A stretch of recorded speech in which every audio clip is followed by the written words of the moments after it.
Thinking about what I remember thinking at that time when I was like 17 is, I wish I could just eat whatever I wanted, whenever I wanted, even if it meant that I was in a bigger body, versus now being in a bigger body, the type of body that I used to like be terrified of having, and I weigh like the most not the most I've ever weighed, but a lot more than I did then. And I can eat the ice cream 3 days in a row and nothing bad happens.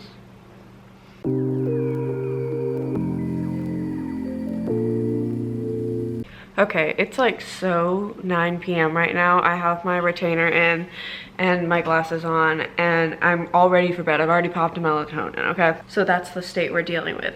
However, I did just body some ice cream and I was thinking about this while I was eating it. I was like, I've had ice cream 3 days in a row now and nothing bad happened. Imagine that. Imagine if I could tell myself that 4 years ago, 10 years ago. Could have saved myself a lot of struggling if I just knew that when you eat what you want and when you let your body be where it wants to be, you can have ice cream every day if you want. For the longest time, I struggled with eating disorders, and I still sometimes do. But I remember like the level of awareness that I have now versus what I had even 4 years ago. Oh my God, wait, even more than 4 years. Oh my God, I'm 23. I hate getting older. I hate getting older. Even though I sometimes struggle with food and body image still, for sure, the level of awareness that I have now versus when I was in the thick of struggling with it is so much different. It's so easy to get caught up in the traps of black and white thinking. Like, I remember in middle school, I was obsessed with Blogilates. I don't know if you guys remember that. There's this woman who did workouts you could follow along, and she posted cheap, clean eats, and she had the idea of a YOLO meal, which is basically a cheat meal that you can have once a week. And every week when I was in middle and high school, I would be like, okay, I can have my YOLO, and there would be so much pressure on it, being like, okay, I have to choose the right thing because this is the only thing I can have this week that's like this, and I have to wait until next week, so if I get this, then I'm gonna have to wait a while, and if I don't like it, then I've wasted it. Why was I 12 and 13 thinking about a YOLO meal? Why was I worrying about cheat meals instead of the fact that I had like a chemistry test? Like, you know what I mean? And to be clear, I was worried about that. I was worried about all of it. I was a very stressed out middle and high schooler. Why was I spending my essentially childhood years thinking about my body and food and what I can and can't have, and what I deserve to have, what I don't deserve to have, and if I've worked out enough to earn this food, or if I can burn off this food to make it not count because it wasn't worth it?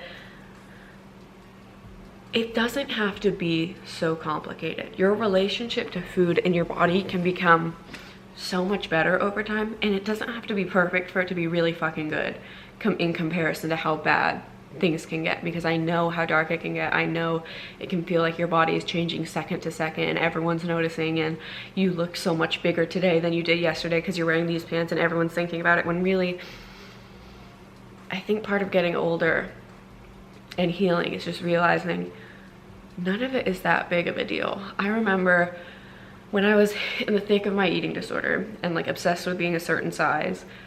I'm not gonna say what size it is because I don't think talking about numbers or like showing pictures of my body is actually helpful to anyone, because that doesn't tell you what's going on in here. And also everyone's story is different. And I think a lot of people, I do think in the recovery community, do still share things that they know could be triggering because part of their disorder still wants that validation. Like, I had a coworker call me skinny the other day. And on one hand, I was like, okay, why are we like so openly talking about other people's bodies? But on the other hand, I was like, oh, that felt good. And I think we have to be really, I've totally gone off on a tangent here, but I think we have to be really delicate with how we talk about these things, because sometimes if we're not careful, we can inadvertently kind of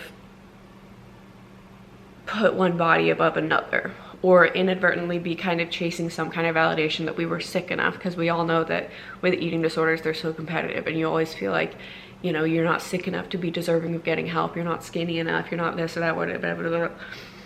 You know what I mean?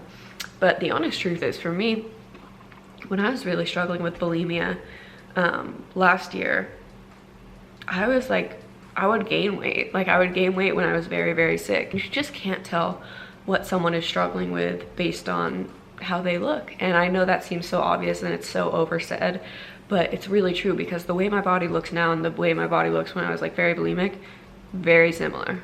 But who I am on the inside is so much different. Not completely different, because I do still struggle, but you know what I mean? But I remember being super sick and being obsessed with being a certain size when I was in high school. And I remember thinking, oh my God, I would be so happy if I could just eat whatever I wanted, even if it meant that I was a size blank and it was like a bigger size than I was comfortable being. I'd be like, it would be so much more freeing to just be in a larger body, but not be worrying about this stuff all the time. And it was such a hard transition. Everyone knows that recovery is so hard, and transforming into a larger body than you had before is really difficult, especially when you were never that skinny, you know what I mean? Or you never felt like you were, or other people told you they didn't think you looked sick, or, you know, there's so many ways that people can invalidate and that we can invalidate our own eating disorders and relationships with food. Because honestly, if you struggle with food and body at all, you deserve to get help. Like, even if you don't have a formal eating disorder, this video is still for you. This video is for anyone who has ever felt like, if I eat one bad thing, then I've ruined all my progress. Then I'm gonna gain so much weight and it's gonna be so obvious and everyone's gonna know, and I'm gonna look so much worse than I did before, because I think that being in a larger body is less desirable than being in a smaller body. Like, a lot of us struggle with the same mindset, even if the sets of behaviors and how we act on that mindset isn't exactly the same, but the mindset still deserves to be worked on regardless of where you are in how it manifests in your actions, if that makes sense.